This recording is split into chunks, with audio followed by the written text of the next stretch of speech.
last month, let's use that and do it effectively, kind of a demonstration and almost sort of workshop the process that John Mansour shared with us.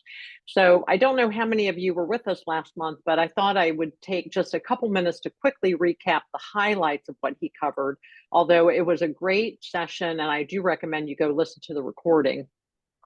But I'll share my screen and just run through the quick highlights. And then what we're going to do is I'm going to ask for a volunteer. And if nobody wants to do it in front of the group, maybe one of our board members will volunteer.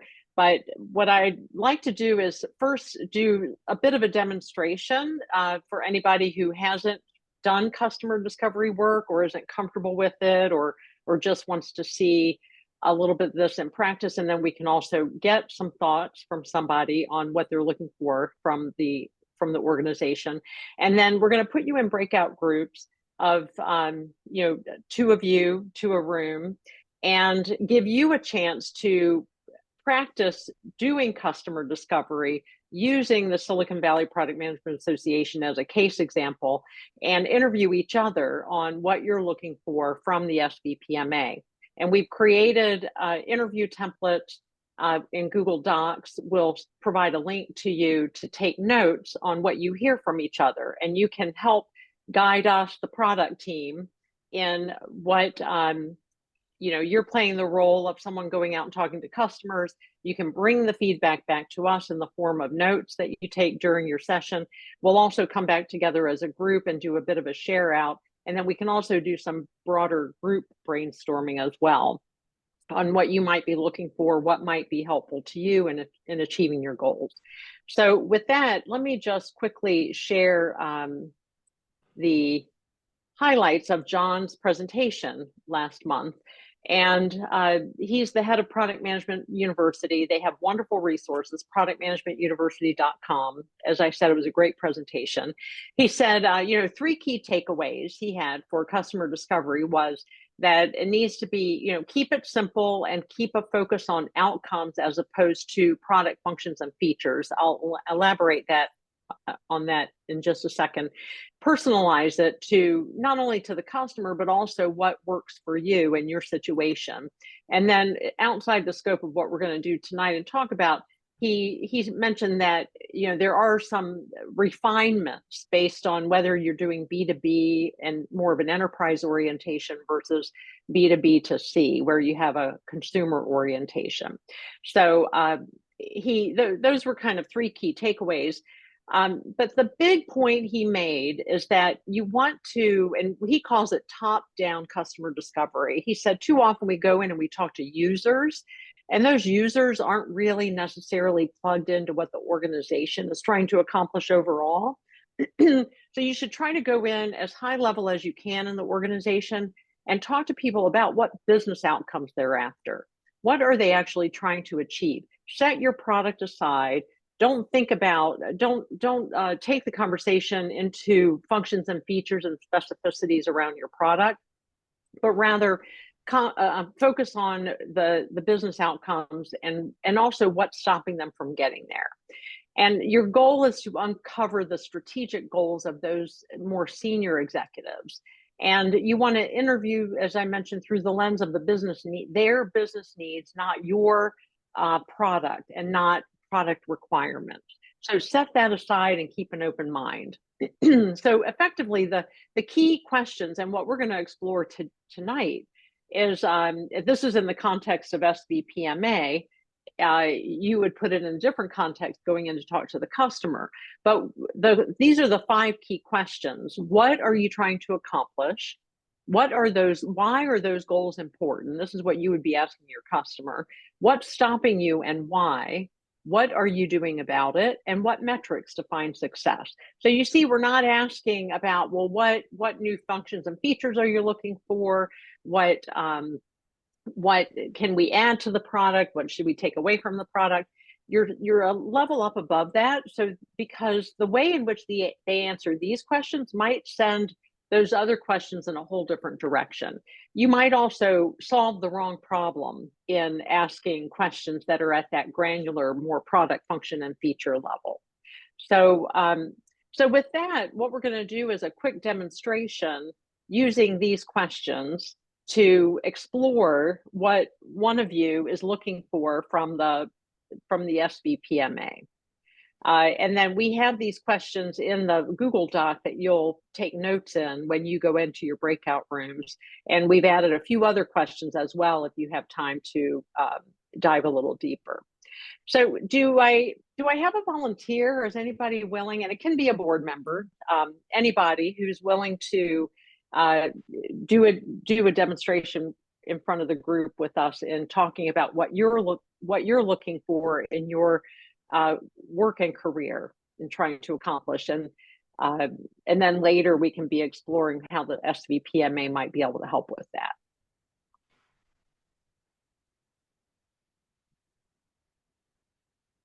Debashish, can we use you? Sure. Okay. Unless for all the others, I'm a board member. It would be nice to have somebody who's okay, not a great. board member. But if no one volunteers, then I'll do it. We have a volunteer. So am I saying that right, Segovia? Yeah, how you doing? Can you hear me? Great. Yeah. Great. Cool. Great. So start with, before we do anything, tell us just about yourself. Give us some context. Who are you? What is your role? Where you can name your organization if you want to, or what type of organization you're with. Yeah, so I work for a company called Interplicity, and I'm a founder. I've been working in ed tech for about 10 years now. Kind of transitioned through working with universities and different online curriculums and things like that. Just sort of moved from marketing into product, and because I've worked a lot of this at startups, I don't know if I've read probably half of the books on your list on your resource site, but it doesn't mean that I necessarily know that I know it all. So I'm constantly looking for continuing to upskill and learn more. Working in the product role in a smaller company hasn't given me as much opportunity to work with other teams where there's a lot of product managers and I can lean on other people for perspectives. It's pretty much I own it. And if I'm doing it right or wrong, nobody else knows. It's like, what water? The two fish that are swimming around. It's like, hey, how's the water today? Well, I don't know. What water? So I'm just trying to figure out how, and going into different community spaces. I just actually learned about your organization. This is my first attending of any webinar or event that you guys are doing, but I see you've got a massive library, as Tom was mentioning, that I can kind of cruise through based on topics. So I'm excited to learn more. Actively out on the hunt looking for alternative work opportunities. So that's where I'm at. Okay, great. So let's start out with what's going on at your company and what you're trying to accomplish at work. Let's talk about work, and then we'll talk about career. So tell us, what are you trying to accomplish in your current situation with your startup? Yeah, we're a few years in, so the pandemic has been pretty extremely tightening on our customer base. We are mainly focused B2B. We specialize in creating product online courses for emotional intelligence training, leadership training, coaching, and that so customers would be like Kaiser Permanente, ServiceNow, tech companies, Databricks. They were our customers or are our customers, but through the pandemic, a lot of them have put on hiring freezes and layoffs and all the rest. So it's been a real challenge in terms of the growth of the business and kind of skating on thin ice as we go. So it's really how do we penetrate that space with the B2B sales team and get people to re-engage now that we're sort of over the hump. What is normal? Yeah. Are we ever going back to normal? I don't know. All right. And so what would you say have been well, first of all, what are your specific goals right now, and why are they important? Well,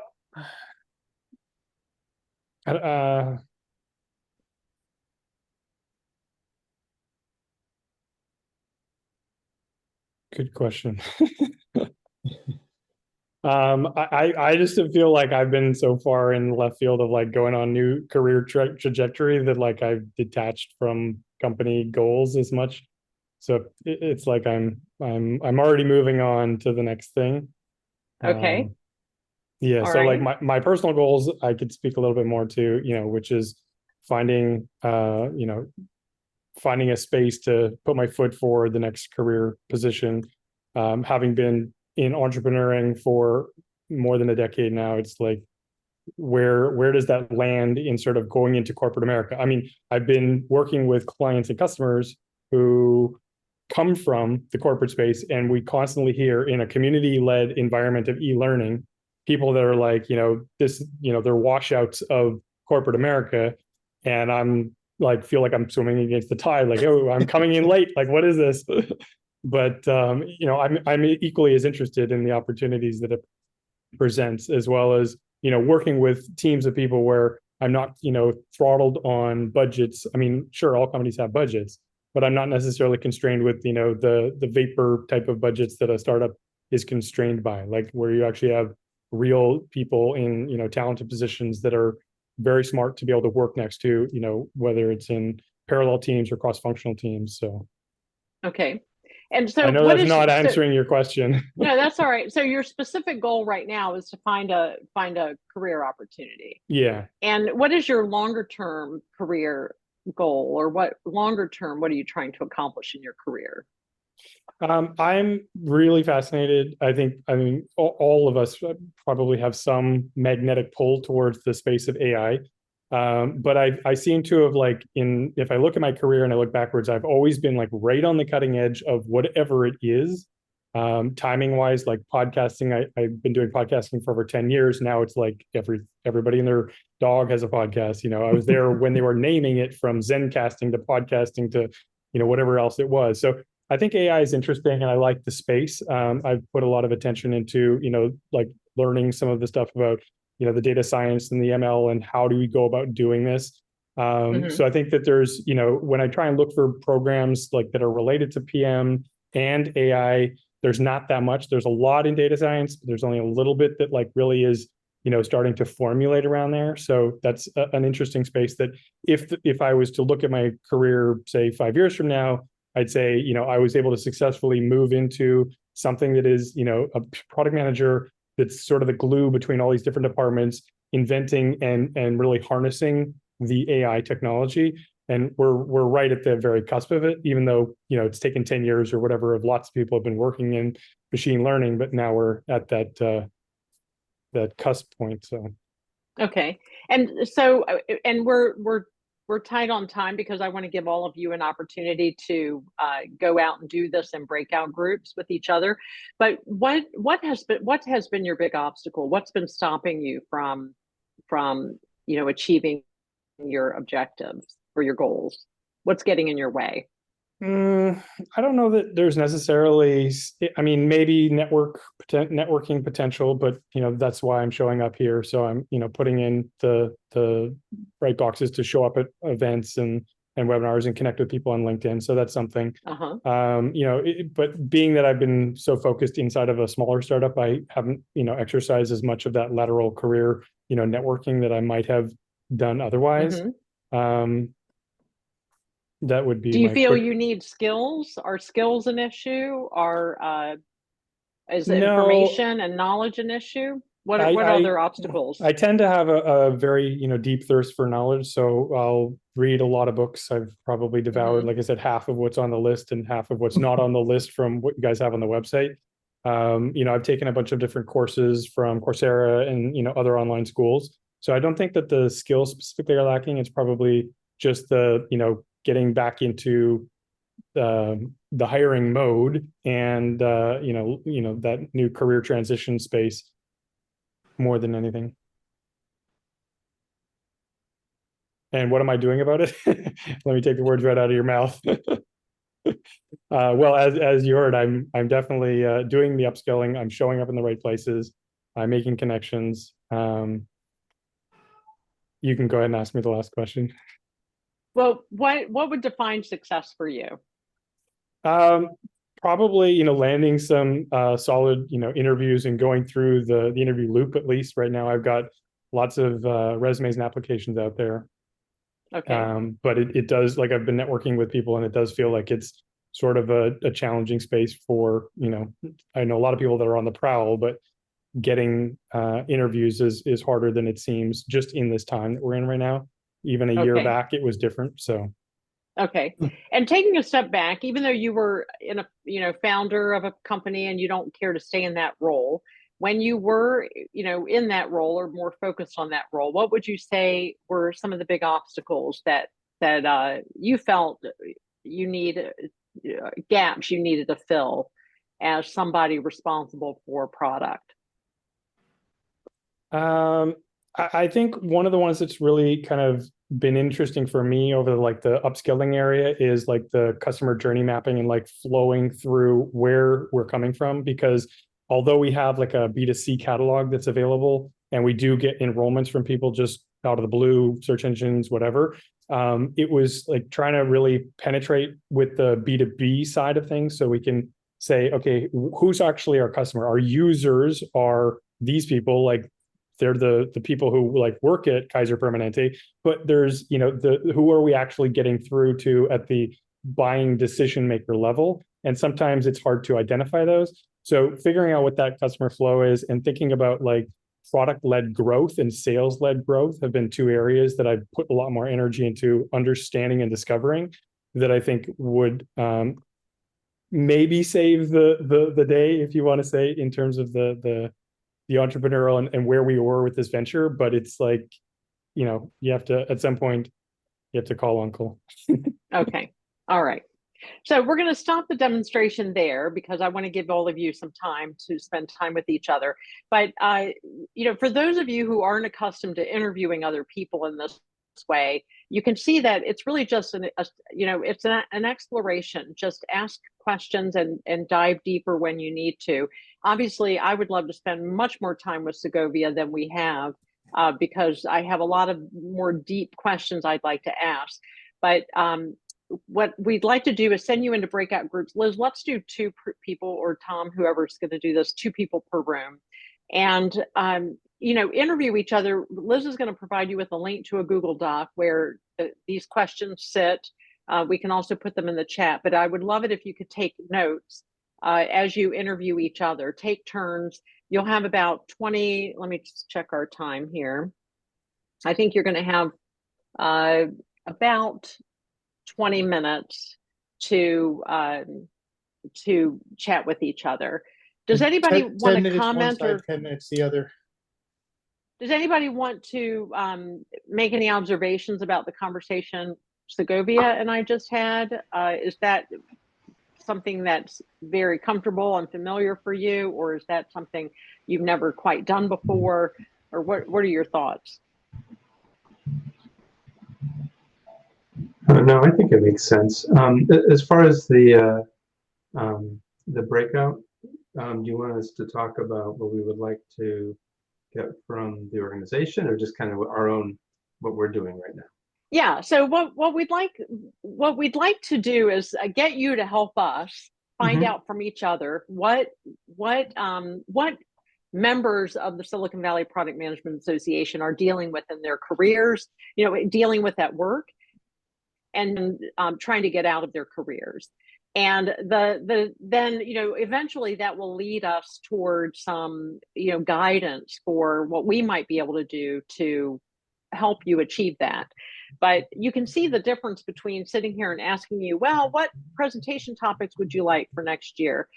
Versus, the deeper question of what are you really trying to get to? Where are you trying to go? Because we may ask you questions that are going down a path that don't make sense given your higher level objectives. And that's true in a customer situation.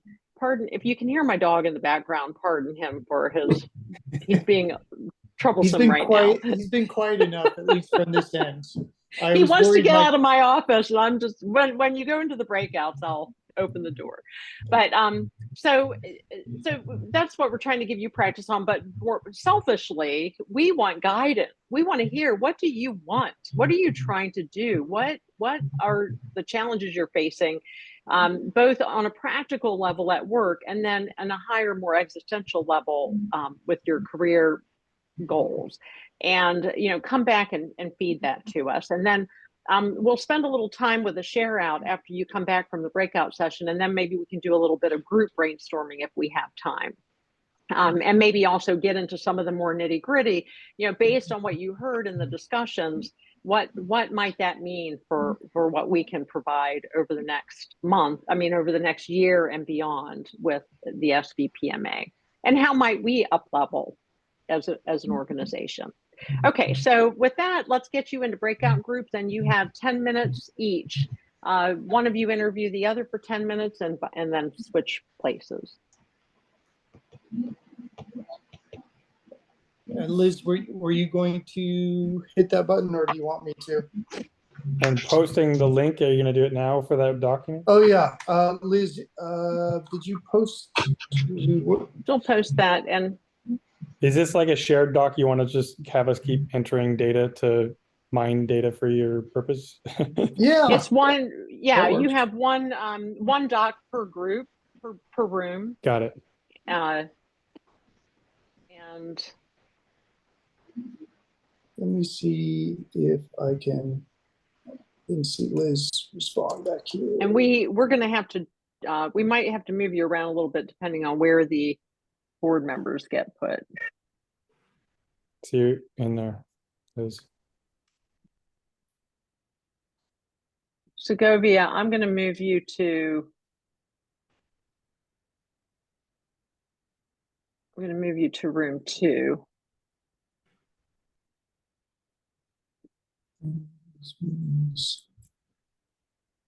Hey, Tom, are you able to broadcast just to one room? Yes, I believe so. So are you able to paste in the link for the document? Because my broadcast. Okay, that's what I'm trying to get to right now. So give me just a moment here. Current upcoming events. And October. I'll send you the first one. Hold on. Group 1. Oh, so. Did you find it? So yeah, so I got to the drive, but now there's a zillion copies of this. No, Tom, it's not an accident. They're not duplicates. So if you look at your right now at the chat in Zoom, I am sharing with you the links, and since you said that you can broadcast one by one. Oh, okay. I thought we were to going to send the one document for everyone. So give me just a moment. So I'm And sending. it doesn't matter which one you send to which room. The numbers don't have to match at all. Oh, Yeah. well, too late, because I already started to match them. Because I thought this way it would make most sense if they're getting confused, or I don't know. It's OCD, forgive me. But John, are you going to go in? Hey, John, are you there? Excuse me for interrupting, Liz. I just want to get John into his room if Nick is sitting there by himself. Okay. I'm going to move you want to jump Debashish to room 3. And Tom, if you're not able to paste those individually into the rooms, let me know, and then I'll go back and do it as just a general broadcast, and they'll just all have to get it. Okay, so you said you sent me. If you go to Zoom chat. Yeah, I'm in it now. Okay, and if you go, well, of course, I don't know which Tom I'm sending this to, because there's 2 Toms. It should appear in both. Let me just double check, because I didn't find it on my Mac. Okay. And Teresa, we have 6 rooms, right? Because I'm just about ready to paste the 6th link for him. Okay, so you sent it to my, could you send it to the other Tom? That's what I was asking. So yeah.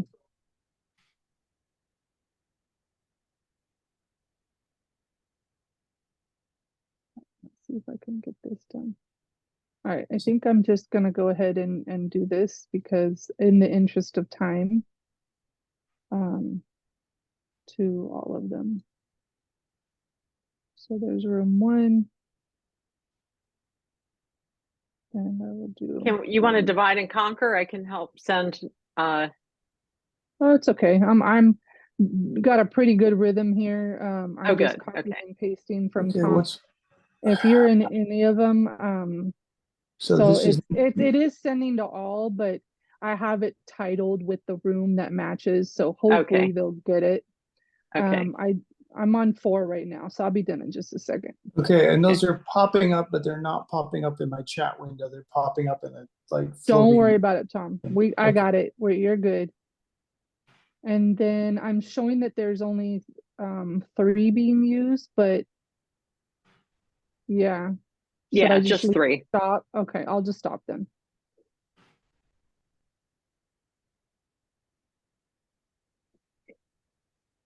Okay. So what's odd is when I go to chat, it says everyone, but then if I scroll, it's only showing the people that are in the main room. Yeah, that's normal. So I'm hopefully when we sent it to everyone, it went to everyone, including the breakout rooms, as opposed to.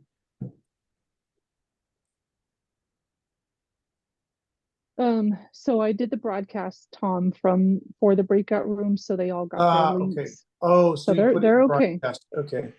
Well, you I see. mentioned that it was on your that it got on the wrong device for you. So in the interest of time, I just pasted Okay. it myself.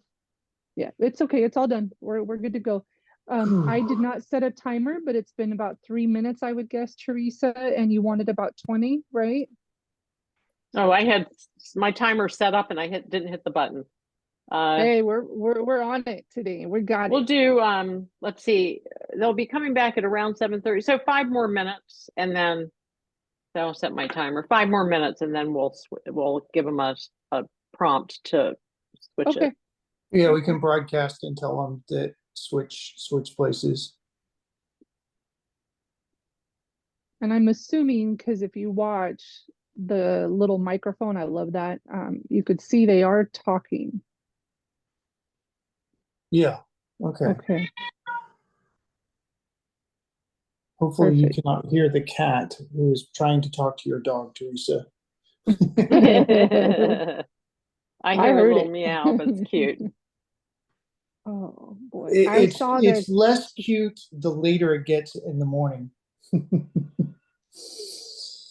Not as cute at 1 a.m. Okay, let's see. And I think John Hanham might be on a phone or something to not have joined, is my guess. Yeah, we had So at I least think we'll one just person leave him dial. alone. Yeah. Mhm. That's okay. And I'm watching the emails too, just to see, make sure, because didn't get anybody in yet.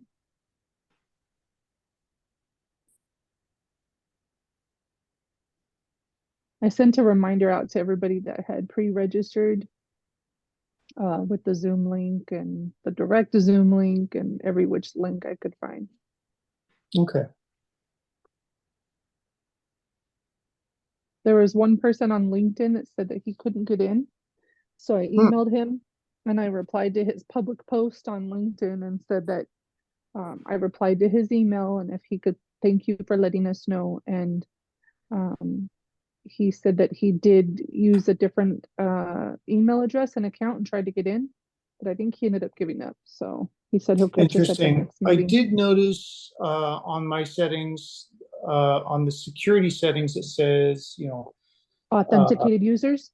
authenticated users, and that was checked, and that I think was unchecked before, so they've been mucking with the defaults. Yeah. And so when I looked up that setting, it basically all it means is that they have to log into their Zoom account. Yeah, they can't just join from the web browser. So hopefully that should help prevent another hacker like we had last month. Yeah, and that's probably overly generous. It was more of a Zoom bomber than a hacker. Oh, yeah. Because that doesn't take any sophistication to say, "Oh, I want to join the meeting and get a ticket." So Yeah, true. looks like True, Teresa true, has true. dropped in to room 1. Mm-hmm. So, and I'm watching the time. In about 2 minutes, we'll tell them that it's at the halfway point. Okay. And in the meantime, I'm going to get on Uber and order pizza for my preteen, Oh, who this is is now key. taller than me. But pizza is what teenage boys live off of. So Oh I've my been goodness. down that road. He can inhale a whole pizza all by himself. I have no idea where he puts it. How old is he? 12.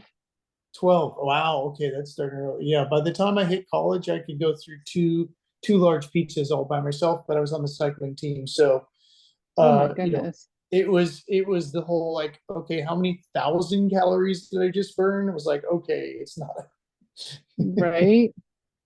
Swim team, cycling team, any of those types of activities are going to just cause you to eat like a stupid amount of food. Yes. Agreed. And he's pretty active. He's actually taller than me. So he's 12 and he's now 6'2" for his height. Oh my. Wow. Yeah. It's a big boy. Well, tall. Way over the curve. Yeah. Oh yeah, he's like in the 99th percentile for height, I think. And I think weight is only like 80% or something. So he's not, Yeah, beefy, that fills but out over time. I'm hoping so.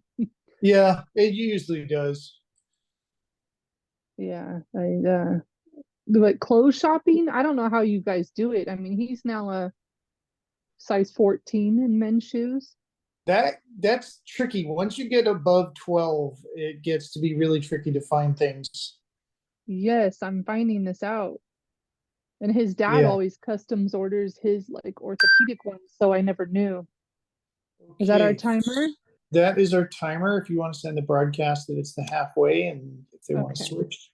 This is the halfway point. Please, how do you want me to say it? Please switch partners? So, yeah, Or what do you want me to say? that works out. Or how do I say it? Please No, have your yeah, since they already know what to do, so I think that's sufficient. okay. Sending. Oh, John's on. Hi, John. Hello. Yeah, it's been a long day of work. Just popped in to offer my support, but yeah. I know the Yeah, feeling. all Yeah, good over here. How are things with you? Pretty busy? pretty busy. Yeah, picked up some new responsibilities at work, and it's just been pretty crazy.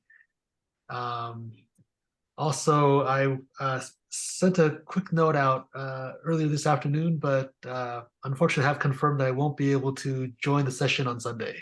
Oh, Yeah. Yeah, I saw that. you will be missed. Yeah, You guys but gonna do anything fun? sort of. It's we're going up there for a wedding, and so Oh, it's nice.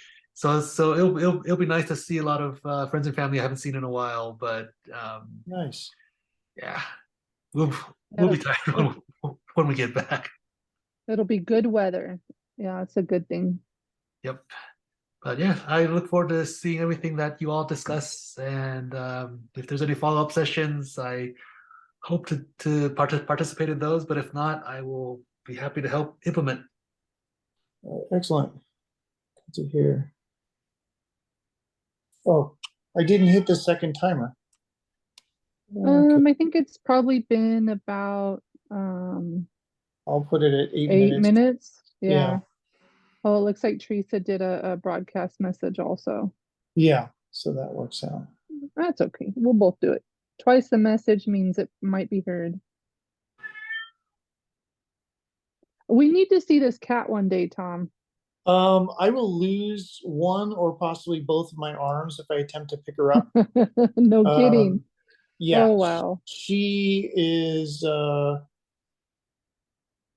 not fond of human interaction, but Oh, really? I'm the only exception that if I'm horizontal, she will approach to be petted, but she started off nearly feral, and now if it's just me in the house, she sort of knows my patterns and vice versa. Yeah. But yeah, she's not the cuddle type. Mm. She will headbutt me at 1 a.m. and insist on petting, but that's when I'm incapacitated and unlikely to, you know, I don't know. I think she looks at these human creatures on two legs and thinks that we're going to topple over at any moment and crush small animals underfoot. Oh, that's very descriptive. Oh, I spend a lot of time trying to get in. You know, this goes back to my animal training days, trying to get into their heads and figure out how they view the world, which is an exercise.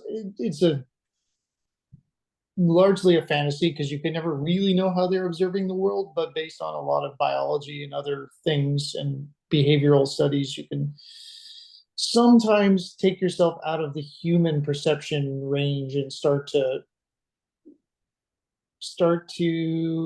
kind of look at the world from their plate, from their space. Like if you're only, 1 foot tall and everybody else is 6 feet tall, the world looks very, very different. Oh, yeah. I've noticed she watches my feet all the time to see which direction I'm going. And I'll start to like wave my hand at her and she won't see it because she's staring at my feet to make sure she knows where I'm going.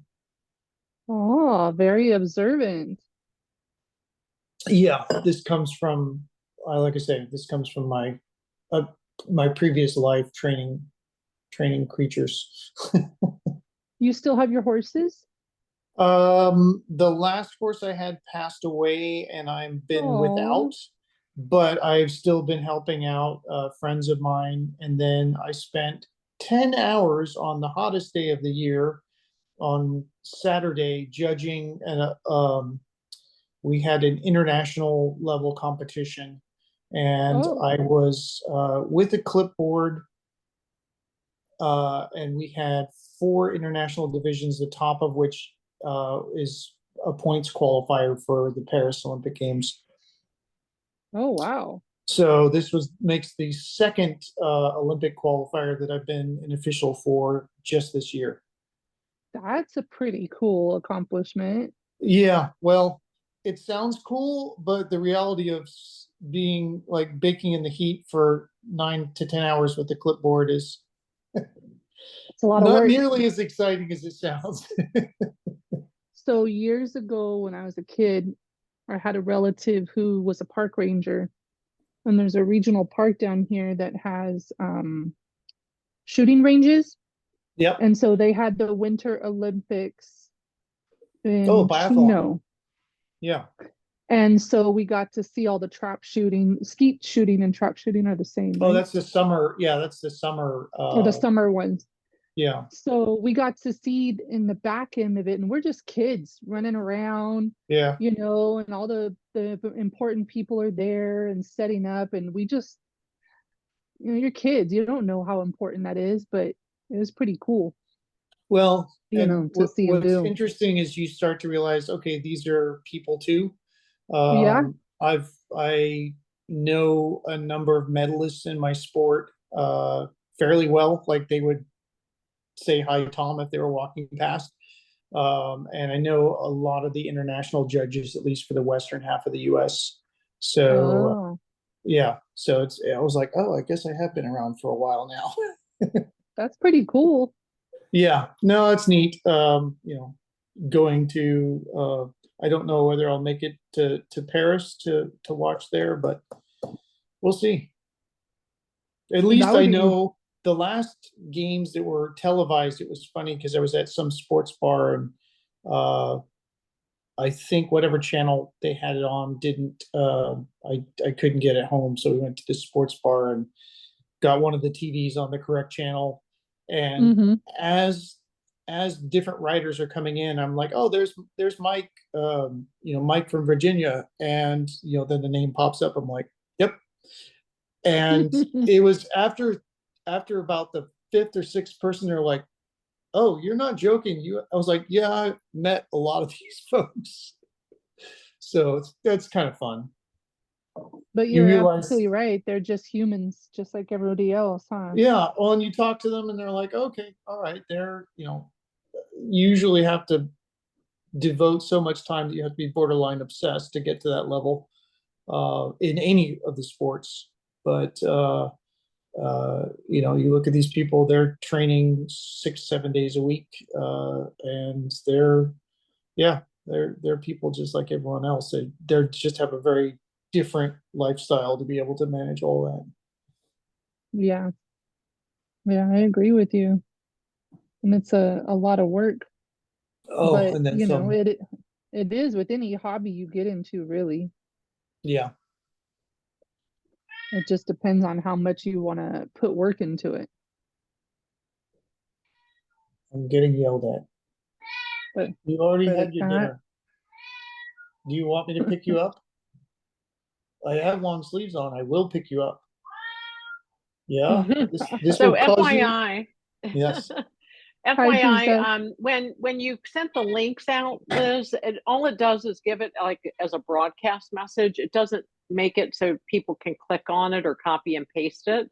So that's good for us to know for the future. I went ahead and provided them to a couple of people, but Oh, you're awesome.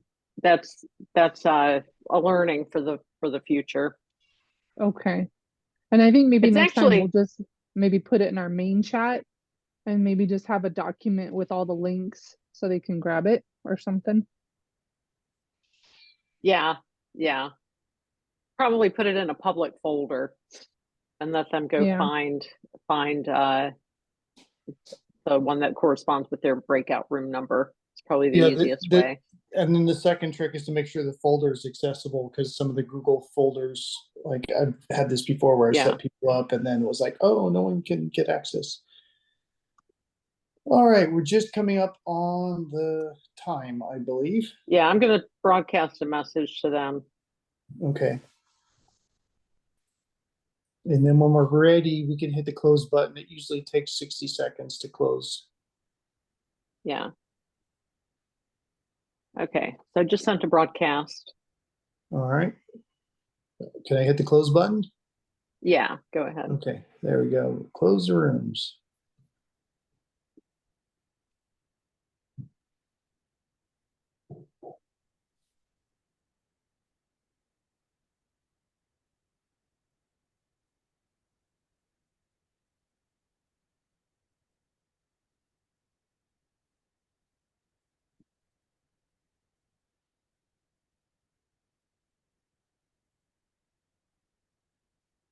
Okay, 30 seconds.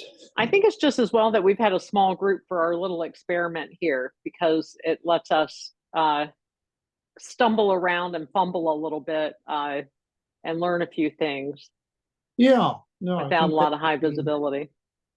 Do you think there'd be any benefit, at least like hitting the wider audience with not quite a Google Doc, but a Google poll of some of these questions? Yeah, I Just to think see if we also get- sending a survey to the whole mailing list. I don't know, Yeah. you don't get great response rates to that No, stuff, but I think we it's, might get a handful. you can't dive in very well, do much of a deep dive, but it's worth trying. Well, thank you everybody for your for doing that, and I'm curious to hear what you learned from each other. What are some of the nuggets of wisdom that you have, observations, and what people are dealing with in their careers and their jobs? Segovia? Yeah, so I don't know if she's even popped back on, or maybe she's off of video. But anyway, I had a great chat with Jennifer. There she is. And an interesting thing, given that we're both in a sort of space of like, on sabbatical, trying to look at, what is the next opportunity. But I something that I've not done, and I'm actually in Seattle. She's Silicon Valley based, so she's going to pitch sessions as a way to learn like what's trending in different industries, because as a PM we can kind of move between different niches, from fintech to edtech to this, so as a way to really get a pulse on what's happening in the cutting edge, she's attending different things, and I thought that was kind of cool. It's not something that I had started to do, but maybe I can find something in my backyard to go and do some networking that way. Where were you based? Me, I'm in Seattle. Seattle, okay. Yeah, there's a Yeah. lot up there. Yeah. That's great. So what are some of the challenges and in on the job front that some of you are deciding, that some of you are grappling with? What did you hear from each other?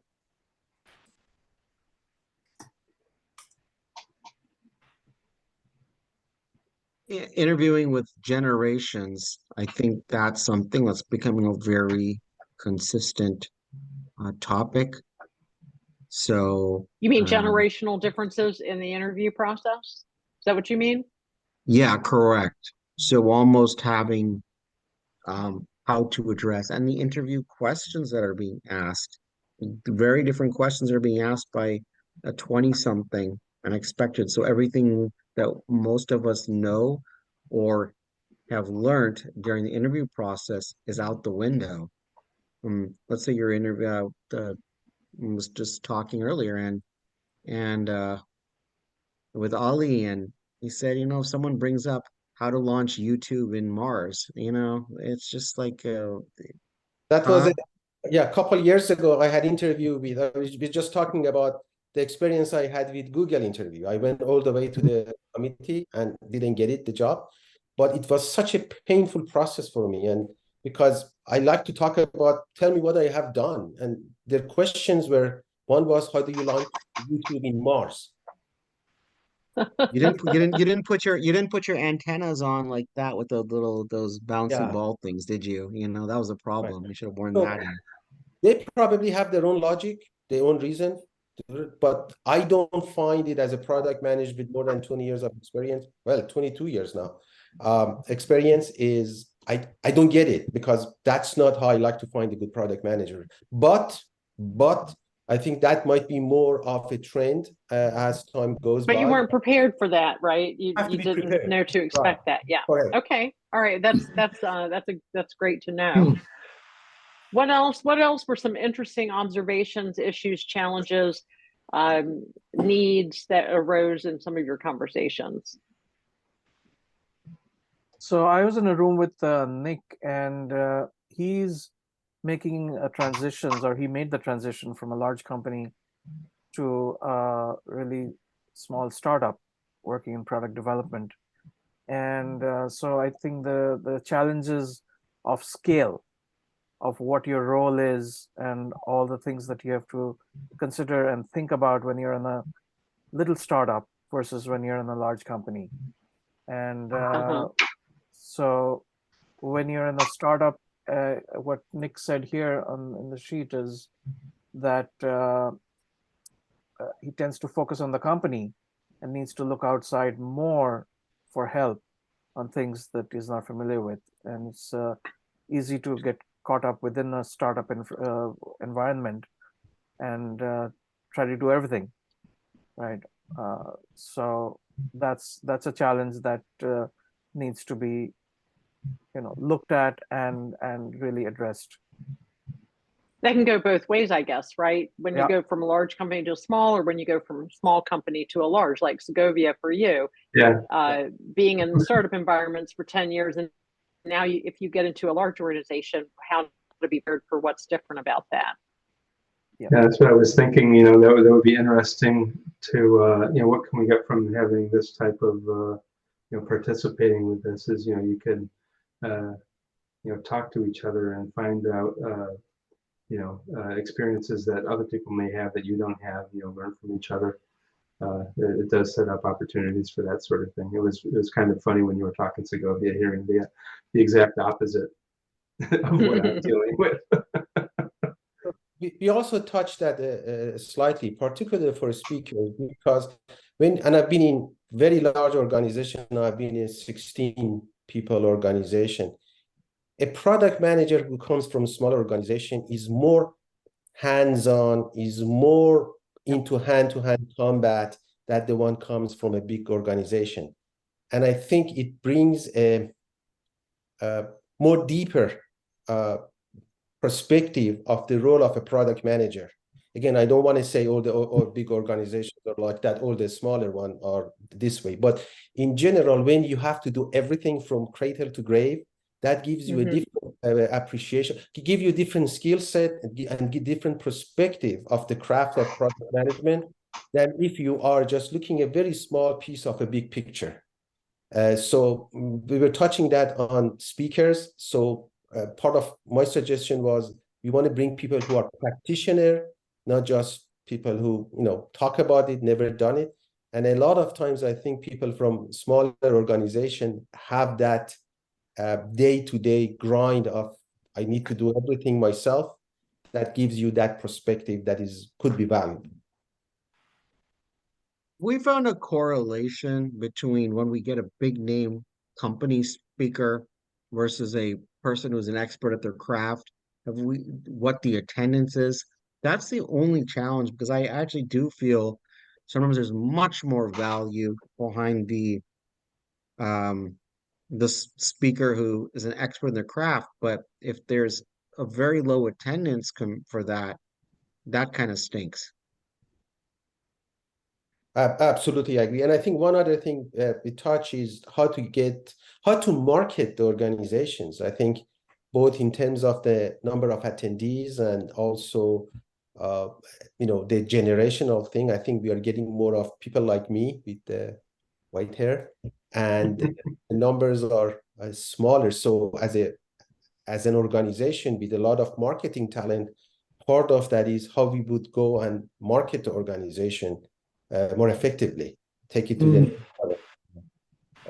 Well, let's stick just for a few more minutes to the big picture of what people are trying to accomplish. Like I think what you just raised about the challenge of moving from a small organization to large or vice versa, and how important that understanding is versus getting into the functions and features of the SVPMA just yet. If we can stick to the bigger picture for a few more minutes, but I am interested in some brainstorming too. Once we get past this, but I think what you guys are talking about is really important. It's such different skill sets to be in a big organization as a product manager. It's more about herding cats, working across, cross-functionally with other, organizations, the challenges of a matrix situation and so on, versus, like you said, Ali, the hand-to-hand combat of a small organization, of being a product manager in a small organization. And sometimes it's a combination of both, because it's hand-to-hand combat within your business unit, but you're also part of this large organization and you need different skill sets to navigate that. What are some other key challenges and outcomes and goals that people have related to career or work? What's going on, on a practical level at work? Any other big insights that came out of your conversations? I can imagine if people talk about switching from the startup scene to enterprise, the other switch could be a product manager want to move from B2B to B2C. It's completely different skill set as well. And That's also move across the ladder from the IC to director to VP. And then just a lot of change things in this way. How doable do you think it is, Jennifer, moving from B2C to B2B or B2B to B2C from an employer standpoint? Very difficult. I did it, but very difficult process. I took the zigzag approach. So you had to make a lateral move to do that? Move down and move up. Oh. I don't feel so bad having straddled both sides. I don't think people appreciate how different they are. I know I have a friend who had a career in B2C. She took a job as a CMO for an enterprise software company. And I thought, ooh, I wonder how that's going to go. And sure enough, it was a disaster, because it was just such a different animal and people don't understand what the differences are. So I think that's a very interesting observation. Yeah. Just share my own experience between 2002 and 2010. I did kind of a B2C, and then since then B2B. I never want to go back to B2C. It's much more difficult. and you need much more bigger budgets. B2B is much easier, much easier. And It's you also what deal you with probably started your career at. Do you start your career in B2B in the enterprise space and then went? right. Sometimes it's Correct. what we know, right? It's so ingrained. Like, can you say Gardner Magic Quadrant, right? And so sometimes that's what happens. We're kind of, that's why. I Yeah, wonder if and people start to. also speaking of what we know, I mean, there's one school of thought in product management that it's the most important thing is to have product management skills, and the domain can be easily learned. And I don't agree with that, because I think there are certain domains that are very hard to learn and take years to really get a grasp on. In my case, life sciences software. It takes years to really learn the nuances of a regulated industry, such as life sciences. And I don't think that somebody coming from a different specialization of or domain, like say financial software or other kinds of enterprise software, can easily slide into an effective and contributing role in fields such as life sciences software. And I'm sure that's true for certain other fields as well. I love to Yeah, have but this conversation with you. I call that a religious conversation. As Yes. a product manager, I am totally on the other camp. To me, a product manager has three main characteristics: the personality, soft skills, and the third one is the domain knowledge. You can, if I'm coming from the right background, I can pick up the domain knowledge much easier. Changing somebody's personality, teaching somebody the soft skills is way much more difficult. The joke I have is that they claim we need somebody who can walk on water, and I say, I walk on water. Yeah, but you walk on salt water. We need somebody who walks on because with the That's a PHL. great one. right? It's like, I have a computer vision experience. Yeah, but this is AI for, it's such a change, and they fixated on the domain knowledge. Again, there are certain areas that I agree with you, but in general, making the transition between generative AI to computer vision, it's not that big of a deal. But Yeah. no, you want somebody who walk on fresh water, even though you walk on salt.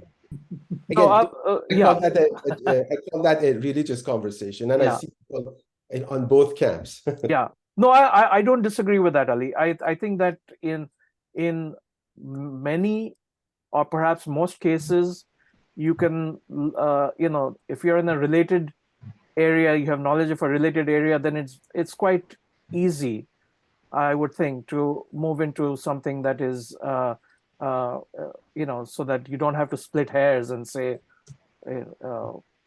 one kind of machine learning versus a different kind of machine learning, right? But there are certain fields which have fundamental differences, and I think that takes time. It's not impossible. It just takes a little time sometimes to learn a domain. Can I end this thread, because it's not going to get us to our goal. Yeah, absolutely. It's a fun topic. Conversation. I think it could definitely be the topic of an entire meeting, right? I mean, I think a debate on that topic would be very interesting. We have about 15 minutes or a little less than that. And I'm just interested in any other brainstorming about what you want from SVPMA. Ali, you've been coming for a long time. What are your thoughts on the meeting format, the topics, and so on? Segovia, you're brand new. What would you hope to get and see from it? Jennifer, have you been coming? I think you've been coming to meetings, right, Jennifer?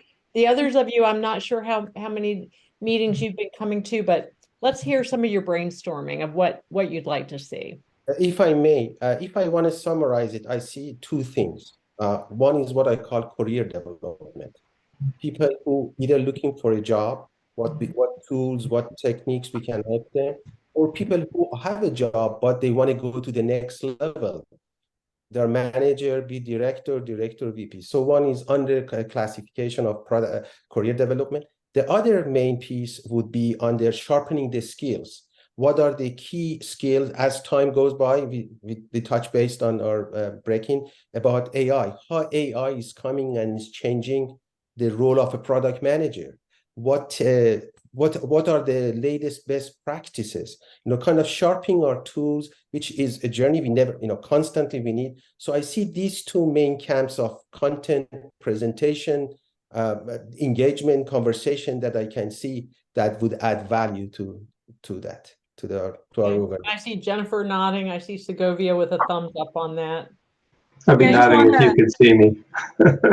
I just want to add on top of what Ali said, especially second part, the having thought-provoking speakers come in, setting the trend in terms of telling us, say, hey, what are those in the next 5-10 years horizon, all those kind of things will be very helpful. Okay. We've talked about, oh, sorry, go ahead. I just want to dovetail off of the back of that. So, we can all go to places, YouTube and all the other places where there's endless amounts of amazing speakers, summits, the like, and you just get to hear them talk, some pre-recorded session. Maybe if you're lucky, they're showing up as a ghost in the sidebar. So to me, not knowing anything about this organization, besides what I can read on the website, I was coming here going, well, what is different about these guys? Like, how can I show up? And so far, this close knit, it's just a dozen people. I'm sure sometimes it's 30 or more or whatever, but it's like, how can we take a speaker and then do community-based learning where we can, actually have integrated breakouts with the topics? And, I think that structure and format lends itself to a networking capacity as well as a deeper sense of learning to take information and use it the way you've just done. Like, here's a document. I think there's a few things, to iron out some of the kinks with the process, but experts are good at those things and they can all be resolved. But I think, it's pairing that, with the community aspect that will make this organization and body of people different from just everything else that's the stream out there. I agree completely. Also, as a new person, maybe it's a paraphrase. I like the opportunity to learn, but also to teach. Right. I'm sure that there's some things here that people could learn from me, and I know I could learn a lot from this type of group. Right. So, as speakers also, I've seen, panel discussions, other things work, quite well, where, depending on the topic, you find out, who has who has relevant experience, and people bomb questions at them. It can be really interesting. And on that note, how has the meeting format been working?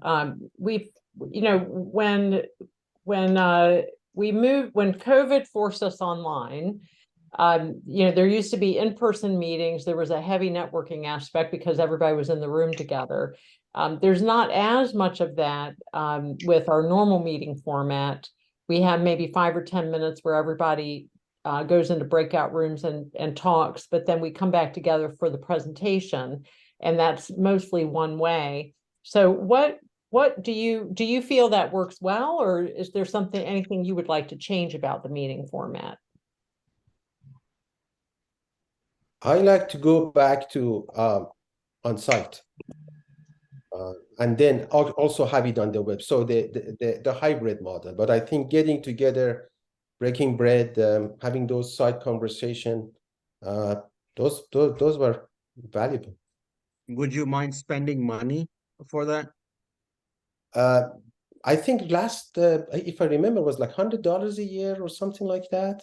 It was 110 for a membership for a 110 year. for membership, right? Yeah, but So, economics have changed a little bit, and right. food actually, it was actually killing us, a lot of the structure of that, even though it is great. But I'm just wondering what the willingness to pay would be, either per event or something like that, whatever structure. I think my answer is yes. If you don't want to invest $5, $10, $15, then you probably are not that serious. Just as a case study, like as a product person trying to get out and network, being that I'm originally from Vancouver, Canada, looking for opportunities just across the border, Seattle, Canada. It's like Vancouver's the same city almost. It's just legal thing. So I joined the product group. It's called Product BC. And, it was like, I hit your website, I looked around, I, consumed a bunch of it in an hour and then signed up for this webinar. I did the same for theirs. They had an opportunity for membership. It was $20. I didn't think about it. If it was under $100, I probably wouldn't think about it. I'd just go. And even if that's just to, and I'm virtual. So if you were on site, I wouldn't be able to show up, but being in Seattle, I can still participate. And if I'm, next time I'm in, San Francisco, I would definitely show up to one. So anyway, just food for thought. So you think a nominal membership fee, even for a virtual format? I think you need to divide up what are the benefits. I think you got to attract people from, some stuff has to be free, but you could have premium events, you could have other events. I think it might have been Nick or somebody else who I couldn't see their lips moving was saying, oh, maybe I get to be a speaker. You could do things where there are certain benefits to having a membership versus you can attend these things. Maybe you don't get to be a panelist or whatever. But and sponsorship, going after, personally, I would keep the virtual free. Basically, the money would be for paying the food and the location and things. And then also sponsorship, if you can go after the sponsorship from corporations. Whether they donate the food, whether they donate the location or whatever, but having, I don't know, I'm making up $100 or $120, $10 a month. I mean, just for my own benefit, could you raise your hand if you are a member board or whatever? I kind of get 1, 2, 3, 4, 5. Okay, cool. Just curious, being a first time here. John is also a board member. He's not on camera right now. Would you prefer of having a venue at some company that hosts, even if you have to pay, versus having a neutral place like the JCC, or where we used to have it at the West Tech or Weston, Santa Clara? Does it matter to you which one, or if it's just a company that has a capacity to house? Is there more comfort level to attend one of the two scenarios? Speaking for myself, I think consistency is good if it's always one place. But hey, if Google and Facebook give us their wonderful cafeteria and location, who would say no? But if everything equal, then having it in one. I think JCC was a wonderful place. I really liked it. Everything. You live close by there? That helps. No, but that's also, one of the challenges is location, because people are all over the place, and who wants to drive for an hour and a half? I mean, the thing about JCC was, besides it was new, it's everything was right. Also, parking wasn't a problem. A lot of places parking. And you're not too far from either freeways. So, but again, if somebody come and says, hey, we can get sponsorship with Veritas or AMD or NVIDIA, those companies, sure, why not? I mean, another thing that Tom has knocked around is the idea of sort of informal meetups where, we have the online presentation. So we have the virtual meetings with the speaker and so on, but then there are meetups where you do more of the face-to-face networking. We could have those be completely unstructured, or we could make them, somewhat, I wouldn't say structured in air quotes, just a little bit of structure to facilitate some conversation. Maybe we have a topic that night. I think we've got one topic that we said we could talk on for an hour. Yeah, we've got 3 of them or 4 of them that have arisen from just now, right? I have a question for Segovia, one part for Segovia, being new. Number 1, how did you find us? And then 2, do you find our website a detractor, neutral, or an attractor for compelling to attend our events? I don't know exactly how I found the website. I mean, it could have been a Google search or, just clicking through from somebody. About SVPMA through the website? Yeah, I definitely found it through the website. Yeah. Okay. And I went around to the calendar and I saw, I think Tom mentioned there's an archive of all these different years. I went and I clicked on the last one was 2021, and I looked through those and picked a couple topics that I thought were good, but this one was live, so I just signed up for it right away. I'm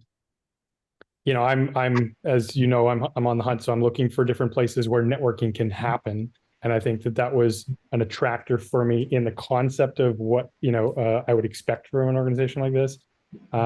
In terms of the website, it feels a little bit dated, in terms of the look and the styling or whatever. I have a background in web development, so it's quick and easy to detect that, but it doesn't, it's not I can overlook that given the body of like what this represents. It doesn't need to look like it was spun up as a tech company, like, you know, in the last year or whatever. So, you know, there's things, is that answer? Can you, well, not only that, can you code in WordPress? Yeah, I am a WordPress ninja. I think you know where I'm going with that. Well, I did DM Tom, like, do you have what was that volunteering thing you were talking about? Yeah, Segovia, you should know Alok can be very persuasive. I'm sure. Well, you know, I can't let's help that one. talk offline. Like, I think this is the time you said, what connection is bad? I can't hear you.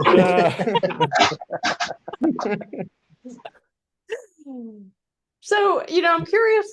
So this has been an unusual meeting because normally we, you know, it's more of a presentation. We have the presenters, but do you find these kinds of conversations also useful, even if they don't happen in person? You know, what should we do with the programming? Should we stick with what we've done in the past? Should we change things? What are your thoughts? And Nick and John and Jennifer, I know you're off screen, but if you can wait, well, that would be great. Well, I'll beg on that one because I'm new. I went to an event maybe 10, 11 years ago.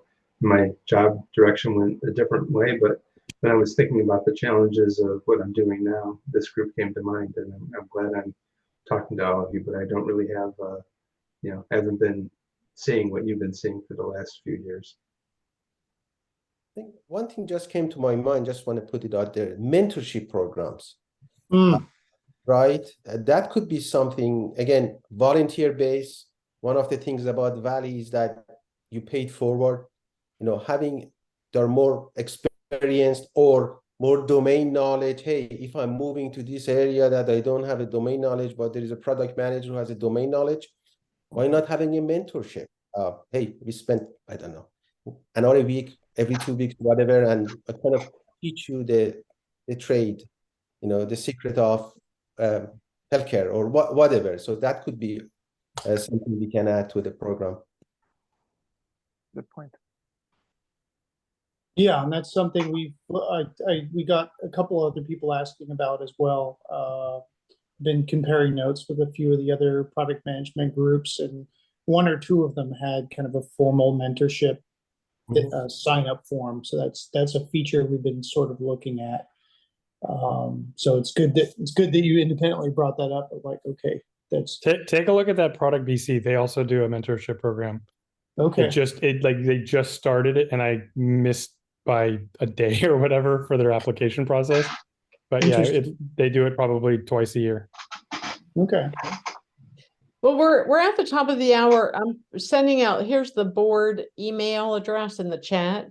And if you had any trouble filling out the Google Doc, Segovia, I sent you my personal email address, but you can use this one as well. If you can just shoot us any notes that came up in your conversation that we haven't covered as a group, so that we can make sure that we hear your thoughts. And we really appreciate you coming. Tom, I'll turn it back over to you. Yeah, I'd say the other thing, so we've had some email issues. Ali has a question. Yeah. The product days, what happened? I love those product days. Can we bring them back? The what? The product days. Remember there was a day that product camp, product camp. Okay. Yeah. So those been great. That's been a little bit of a challenge to figure out logistics. One of the things we would need to get is we need to get a list of potential volunteers. We would need to get at least, I'd say, 8 people who said, I'm all in, I will help to organize and put this together. Ideally, up to 12 people. And then we have to navigate the locking down, getting a space for that. So we're kind of building from scratch post-pandemic, but that's definitely something that we want to look at. The question is like making sure we get enough volunteer resources because we've been stretched kind of thin. And so trying to figure out who we can tap and bring on if we wanted to form a committee to push that through. That would be the next step in, because it's a serious amount of work. It was awesome, and I do want to see it come back. Just there's a lot of pieces to put back in place, and now that there's been a gap of a number of years, we definitely need like more people rather than kind of skeleton crew to throw that together, because it's not like I could say, oh yeah, do what we did last year, you have the plan ready to go. Now we've got a lot of folks that have moved away during the pandemic, relocated, other things, so we'd really be like almost starting from scratch a little bit. But that's definitely something we can chat about. Some of this is just getting an idea of what volunteer people are out there, and like whether we'd have a quorum. Because if we do it, you can't, that's the sort of thing you can't really do halfway. You either go all the way or not at all. And we want to make sure that we'd have stuff lined up to be able to do it right. Because there was about roughly 1,000 people attending. And if you throw in 1,000 people times the half a dozen sponsors and then all the speakers and the rest of it, it was not insignificant logistics. But yeah, I personally missed that as well. That added a lot of energy to get that many different product experts, and just the hallway conversations were tremendous. So have to see. I do have a meeting in a few weeks with one of my contacts for one of the locations that used to host it, so I can at least float the idea out and see whether that's, what that looks like option wise. But I think our biggest thing would be getting the sponsors and the volunteers, and assessing whether folks would sign up for that. But we have been talking about it. We have been talking about it and what it would take to bring it back, because Ali, I think a lot of people share your sentiments. Mm-hmm. Tom, closing remarks? Closing remarks. So, first off, I normally am thanking the speaker, but in this case, I really want to thank everyone who showed up to this unusual meeting and like dug in and said, let's do something interactive. And there's no speaker. The audience is the speaker. Flipping this around to more of a workshop type format.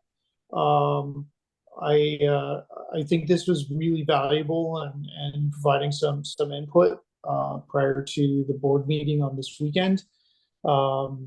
Definitely want to kind of circle back and in an upcoming meeting, we'll be sharing kind of what we put together as an idea based on what we're hearing from folks, and we'll be kind of doing our product, how to share a product roadmap. Here's our product roadmap, and walking through that and seeing like, did we miss things? Are we, do we need a course correction? We're 10 degrees off of where we're supposed to be aiming, and trying to share with that.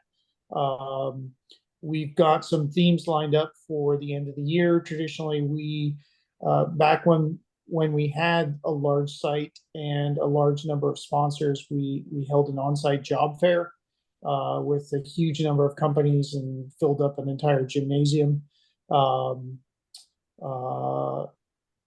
We, during the last 3 years or so, we've held virtual events. It's a little hard to hold a job fair virtually, but we are going to have a recruiter panel and a chance to kind of pick people's brains on what the job market looks like, how it's evolving. I think that seems to be changing quarter to quarter. So we'll have some experts speaking on that spot, and a time to ask questions of, if you're hiring at executive level versus director level versus, what are the differences and what can I expect? We can ask, so bring some good questions then. And we'll focus, end of the year, we'll be focusing on kind of what's the direction for 2024, both on a personal basis as well as personal basis as well as a organization basis. So look forward to that. I always kind of take the year end to do not quite an annual report, but just kind of a self-assessment of, okay, what's my New Year's resolution for 2024, both as an organization and as an individual, and then what do I need to make that happen? So that'll be additional subjects and topics. So that's kind of my quick wrap up. Again, thank you for everyone who attended and participated. Feel free to reach out to me directly for any follow-up. I know Teresa floated out board@svpma.org. If for any reason that bounces, because there's been some Google email gateway issues, feel free to just, if it bounces, send, or if you want, you can copy Tom, T-O-M, @svpma.org, and I'll forward it back individually to the board's individual members as well, in case that bounces. So just as a backup. And with that, stay tuned. We will be posting next month's events in a couple of weeks. And if the board members could stay on that are here, we'll have a little post-event chat lining up for the weekend. But we hope to see you next month.